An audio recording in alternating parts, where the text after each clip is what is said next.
समंदर के बॉटम पर इंटरनेट केबल को अगर शार्क काट ले तो उसको ठीक कैसे किया जाता है।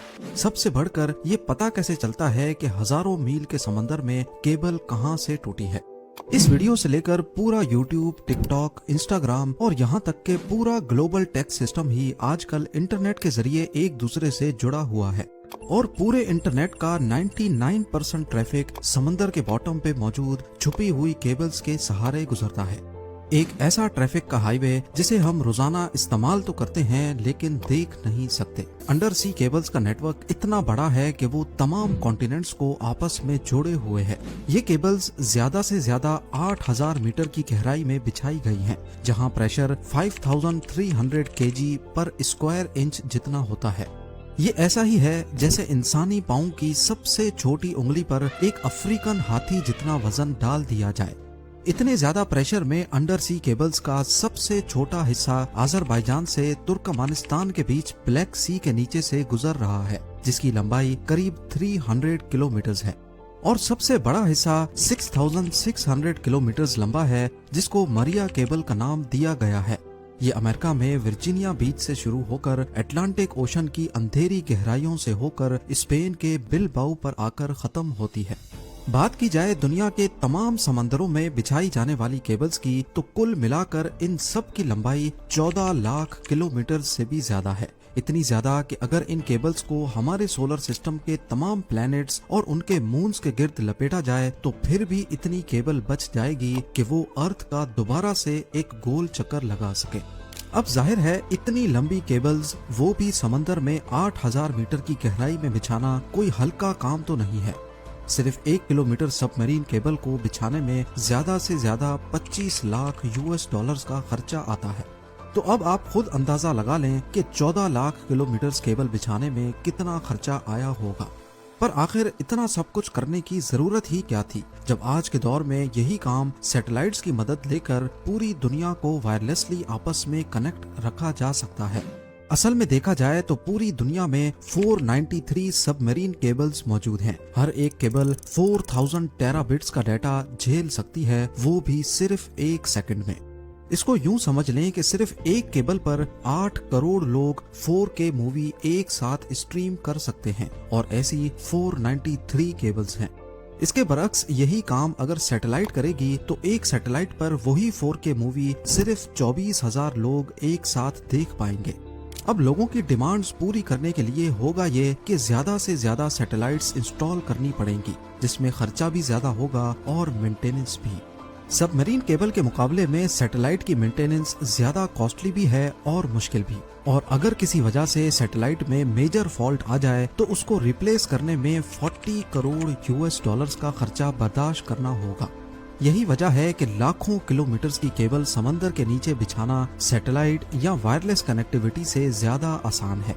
इस अंडर सी हाईवे में हर वक्त करोड़ों गीगाबाइट्स का डाटा ट्रेवल कर रहा है। इसका मतलब है कि ये हाईवे भी काफी चौड़ा होगा, यानी ये केबल्स एक आम घरेलू फाइबर ऑप्टिक केबल से ज्यादा मोटी होगी। पर ऐसा नहीं है। देखने में ये येलो और ब्लैक केबल एक होज पाइप जितनी मोटी है, लेकिन असल में इसके बीच से गुजरने वाली फाइबर ऑप्टिक केबल बाल जितनी पतली है। तो अब सवाल उठता है कि इतनी पतली तार के बीच से इतना ज्यादा डाटा कैसे भेजा जाता है। इस बाल जितनी वायर को फाइबर ऑप्टिक का कोर कहा जाता है, जो कि गिलास या फिर प्लास्टिक से बना होता है। इसके बीच से लाइट गुजरती है जो डाटा को छोटे छोटे पैकेट्स में लेकर ट्रेवल करती है। सबसे पहले कंप्यूटर में मौजूद डाटा को इलेक्ट्रिकल सिग्नल से लाइट सिग्नल में एक ट्रांसमीटर की मदद से कन्वर्ट किया जाता है। ट्रांसमीटर ये काम लेजर लाइट या फिर LED के जरिए करता है। ये लाइट सिग्नल पल्स की सूरत में ट्रांसमिट या भेजा जाता है, जिसके सिर्फ 2 ही पार्ट्स होते हैं, वंस और जीरोस। लाइट पल्स 1 को जाहिर करता है और जब कोई पल्स नहीं होता तो वो 0 को जाहिर करता है। इन पल्सेस को एक जगह से दूसरी जगह लेकर जाना कोर का काम होता है, जिसके बीच लाइट ट्रेवल करती है। इस कोर के बाहर एक लेयर होती है जिसको क्लैडिंग कहते हैं, और ये लेयर लाइट को कोर से बाहर निकलने से रोकती है। अगर लाइट कोर से बाहर निकलने की कोशिश भी करेगी तो क्लैडिंग उसको वापस कोर के अंदर ही बाउंस बैक करवाता है। इस प्रोसेस को टोटल इंटरनल रिफ्लेक्शन कहा जाता है। अब ज्यादा फासले पर ये लाइट सिग्नल वीक हो जाता है, जिसके लिए हर 100 किलोमीटर के बाद एक रिपीटर लगाया जाता है जो लाइट सिग्नल को बूस्ट कर देता है। इसी पार्ट को पूरा करने के लिए कोर और क्लैडिंग के ऊपर कॉपर की एक लेयर चढ़ाई जाती है, जिसमें 10,000 वोल्ट्स का डीसी करंट भेजा जाता है। क्योंकि ओशन के बीच कोई पावर सोर्स तो होता नहीं, इसीलिए इन एम्पलीफायर्स को पावर देने के लिए कॉपर लेयर से गुजरने वाला करंट काम में लाया जाता है। फाइबर ऑप्टिक केबल एक से ज्यादा सिग्नल्स भी एक साथ ट्रांसमिट करने की सलाहियत रखती हैं। इस टेक्निक को वेवलेंथ डिवीजन मल्टीप्लेक्सिंग यानी WDM कहा जाता है। मुख्तलिफ कलर्स की लाइट को एक साथ फाइबर ऑप्टिक से गुजारा जाता है और हर एक कलर की लाइट में अलग अलग डाटा पैकेट्स होते हैं। जैसा कि आप जानते हैं कि speed of light 1079 million kilometres per hour होती है, यानी ये डाटा एक जगह से दूसरी जगह स्पीड ऑफ लाइट से पलक झपकते ही पहुंच जाता है। हजारों किलोमीटर दूर पहुंचने पर यह डाटा फोटो डायोड या फोटो डिटेक्टर की मदद से दोबारा इलेक्ट्रिकल सिग्नल में कन्वर्ट होता है और फिर कंप्यूटर या मोबाइल डिवाइस उसे दोबारा रिकंस्ट्रक्ट करके ग्राफिक्स या फिर किसी भी फॉर्म में ले आती है। कोर, क्लैडिंग और कॉपर लेयर के अलावा सबमरीन केबल के मोटे होने की वजह इसके ऊपर मौजूद 7 और लेयर्स भी हैं, जिनका काम केबल को पानी के एक्सट्रीम प्रेशर से बचाना होता है। लेकिन इसके बावजूद भी ये केबल अर्थक्वेक्स, शार्क अटैक्स और समंदर के अंदर ही वोल्केनिक एरप्शन से डैमेज हो जाती हैं। लेकिन सबमरीन केबल के डैमेज होने की सबसे बड़ी वजह फिशिंग होती है। कुछ वेसल्स समंदर के बॉटम पे रहने वाली मछलियों का शिकार इस ट्रॉल डोर से करते हैं, जिसके साथ एक रस्सी लगी होती है जो सीधा वेसल से कनेक्टेड होती है। इस ट्रॉल डोर को बॉटम तक भेजकर इसे ओशन फ्लोर पे घसीटा जाता है और फिर मछलियां इसमें फंसती चली जाती हैं। जब ये ट्रॉल डोर गलती से सबमरीन केबल की जगह पर फेंक दिया जाए तो घसीटने की वजह से केबल को बहुत नुकसान होता है। अब यहाँ आप सबके जहन में एक ही सवाल आ रहा होगा कि इतने वसी और बयाबान समंदर के बॉटम में अगर सबमरीन केबल डैमेज हो जाएं तो फिर इनको ठीक कैसे किया जाता है। ठीक करना तो बात की बात है, लेकिन सबसे पहले हजारों किलोमीटर की वायर कहां से डैमेज हुई है वो लोकेशन पिन पॉइंट कैसे की जाती है। आपको यहाँ बताते चलें कि आजकल की मॉडर्न सबमरीन केबल्स 1 इंच मोटी होती हैं और 1 किलोमीटर वायर का वजन करीब 1400 kg होता है, यानी एक सेडान गाड़ी जितना। समंदर में इंस्टॉलेशन के लिए ऐसी हजारों किलोमीटर वायर वन पीस में समंदर के बॉटम पे स्पेशल शिप्स की मदद से इंस्टॉल की जाती हैं। पूरी रिसर्च के बाद जब एक खास एरिया चुना जाता है तो वायर के बड़े बड़े रोल्स शिप में लाद कर उस लोकेशन पर लाए जाते हैं और एक स्पेशल रोबोटिक मशीन जो समंदर के फ्लोर पे चलने की सलाहियत रखती है, उसको इस्तेमाल करके 1 मीटर तक फ्लोर खोदा जाता है और साथ साथ उसमें केबल बिछाई जाती है।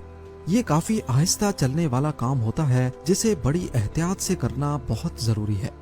एक अंदाजे के मुताबिक यूएस और यूरोप के बीच बिछाई जाने वाली 6600 किलोमीटर की वायर को इंस्टॉल करने में करीब 2 साल का वक्त लगा था।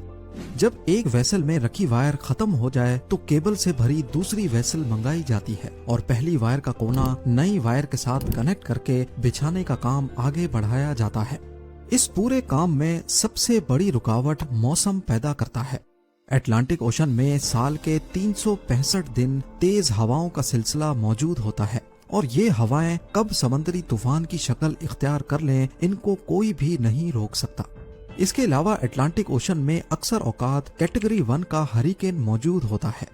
इस वक्त भी जब मैं वीडियो के लिए रिसर्च कर रहा हूँ तो अटलांटिक ओशन में कैटेगरी 1 का हरिकेन मौजूद है, जो फोरकास्ट के हिसाब से 23 अगस्त को आयरलैंड के साहिल पे पहुँचेगा। हरिकेन्स या तेज तूफान की वजह से कई दिन तक इंस्टॉलेशन का काम वहीं पॉज कर दिया जाता है जब तक मौसम क्लियर ना हो। अब जब इंस्टॉलेशन का काम ही इतना मुश्किल है तो सोचें रिपेयर का काम कितना मुश्किल होगा। सबमरीन केबल के दोनों एंड पॉइंट्स पर डाटा सेंटर्स होते हैं जो केबल की एक्टिविटी को 24/7 मॉनिटर करते हैं। जैसे ही दोनों का कनेक्शन टूट जाता है तो इसका एक ही मतलब है कि समंदर के बीच केबल टूट गई है। हजारों किलोमीटर की वायर एग्जैक्टली कहां से डैमेज हुई है ये पता लगाने के लिए एक खास डिवाइस यूज होती है जिसे ऑप्टिकल टाइम डोमेन रिफ्लेक्टोमीटर कहा जाता है। ये डिवाइस दोनों एंड से एक लाइट पल्स भेजती है और क्योंकि केबल टूटी हुई है तो वो लाइट पल्स बाउंस करके वापस आ जाती है। वापस आने वाला पल्स कितनी देर में वापस आया और सिग्नल की मजबूती कितनी बची है, इससे अंदाजा लगाया जाता है कि एग्जैक्टली कितने किलोमीटर्स के बाद केबल में डैमेज है। यही प्रोसेस दोनों एंड से किया जाता है और वेरीफाई किया जाता है कि दोनों की लोकेशन एक ही है कि नहीं। अब दोनों एंड से डीसी सप्लाई यानी केबल में छोड़ा गया करंट बंद किया जाता है और उस लोकेशन पर आरओवीज को समंदर के बॉटम पर भेजा जाता है। आरओवीज की मदद से पहले फिजिकली केबल का मुआयना किया जाता है और फिर केबल को बाहर निकालकर ऊपर मौजूद वेसल तक लाया जाता है।